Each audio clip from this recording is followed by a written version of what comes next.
আপনারা নতুন করে দেখছি জুলাই মাসের এই যে দেওয়ালগুলোতে নতুন করে লেখনী লিখছেন, এই লেখনী লেখার উদ্দেশ্য কি একটু যদি বলতেন আপু?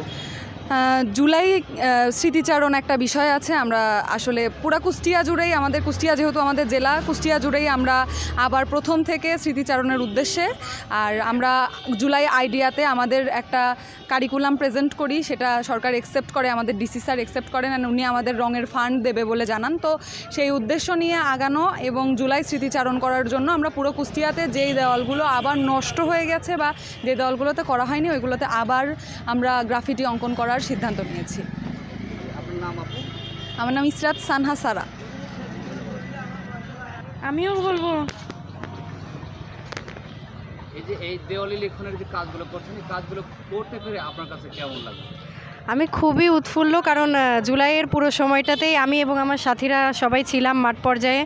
তো এখন সেটাকেই আবার যখন দেয়ালে রিপ্রেজেন্ট করছি তখন আসলে আবেগে আপ্লুত হয়ে পড়ছি, সেই দিনগুলো মনে পড়ে যাচ্ছে এবং আমরা খুবই বিষয়টাকে এনজয় করছি। একই সাথে যারা নিহত হয়েছেন তাদেরকে স্মরণ করছি, খুবই ভালো লাগছে সব মিলিয়ে। এই যে কাজগুলো করছেন, যে এই জুলাইয়ের প্রথম 14 থেকে কিন্তু শুরু হয়েছিল এই দৈর্ঘ্য গড়ে তুলেছিল কিন্তু এই একমাত্র ছাত্র জনতা বা ছাত্র সমাজ। তবে এই দেওয়ালের লিখনীতেও কিন্তু এখানে একটি প্রতিবাদের ভাষা আমরা খুঁজে পাই বা দেখি। তবে এখানে আপনার একটু মতামত যদি জানাতেন। আসলে আমাদের প্রথমে আন্দোলনটা শুরু হয় কোঠা আন্দোলন থেকে। তো আমাদের যখন কোঠা আন্দোলন শুরু হয়, পরবর্তীতে আমাদের কোনো দাবি মানতে থাকে না।